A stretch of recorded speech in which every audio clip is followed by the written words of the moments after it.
I had 3 pets pampered and impossibly sleek. My rich friend was obsessed with them, always joking. Your little darlings are so gorgeous and well-behaved. Why don't you just sell them to me? Name your price. I never took her seriously, but then the floating text appeared above her head. When is this cannon fodder going to die? If you can't care for them, don't keep them. Our male leads are starving on her cheap food. It's heartbreaking. They wouldn't even bother with her if they didn't need her for their transformation. Soon.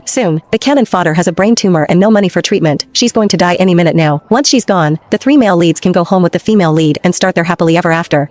Right before she dies, the cannon fodder will beg the female lead to take them. Little does she know, the male leads are intentionally letting her die. They've been waiting for this day. Looking at the 3 creatures, the ones currently purring and charming my friend, a cold rage settled in my stomach. You know what? I will. I heard myself say, the words tight and sharp. 10,000 apiece. Take your pick. The living room went silent. The smile froze on my friend Zara's face. The calico cat, Apollo, the one who was the master of affection, stopped rubbing his cheek against her chin. The small, black snake, Styx, unwrapped from her neck and raised its head. Even Gizmo, the pokey little hedgehog on the adjacent sofa, stopped grooming his paws. All their eyes were suddenly fixed on me. The bullet screen above my head erupted like a lake hit by a boulder. What did I just hear? 10,000 apiece? How dare this dead cannon fodder set such a price? Holy crap, the wicked cannon fodder reveals her true colors. Just a second ago she was acting like a doting owner. She must be desperate for cash. Is she trying to swindle our sweet female lead? I knew it. She only kept pets to curry favor with Zara. What a manipulative BTCH. Asterisk. Zara was the first to recover. She looked awkwardly from the pets in her arms to me. Elena, what are you talking about? I was just kidding, she said, her tone laced with embarrassment. Aren't they your absolute treasures? How could you sell them to me? I kept a relaxed, almost weary smile on my face, pretending not to see the text attacking me. They are my treasures, Zara, but reality is a factor now. I sighed, managing to sound genuinely distressed. You know, I lost my job recently, and nothing solid has come up. To be honest, I can barely afford it anymore. I met Zara's eyes, making my gaze sincere. They'd probably be happier with you. Anyway, look, the fancy cat tree, the organic mice, Gizmo's climate-controlled habitat. Didn't you buy most of that for them? Instead of scraping by with me, they'll actually have a good life if they go home with you. Zara opened her mouth to speak, but I cut her off. I'm really in a bind right now. If you truly love them, and you're willing to help me out, 10,000 each. Anyone you want. Think of it as bailing me out. Please? Zara fell silent. The bullet screen raged again. Female lead, darling, don't believe her. She's exploiting your kindness. A bind? LOL. You have a fatal illness that money can't fix anyway. Jinx. Male leads, bite her. This black-hearted woman doesn't deserve to be your owner. Zara hesitated, finally biting her lip. Okay, maybe I'll just take one for now. I wouldn't want you to be completely alone. I was practically itching for her to take all 3 and save me the trouble. They were ungrateful vipers, and they needed to be gone. Sold. All of them. But I knew a sudden change in attitude would arouse suspicion. One step at a time. Fine. Whatever you think is best. Go ahead and choose. Take whichever one you bonded with most. Zara knelt down, still holding Apollo the calico. She peered at the little black snake and the hedgehog that had scooted closer.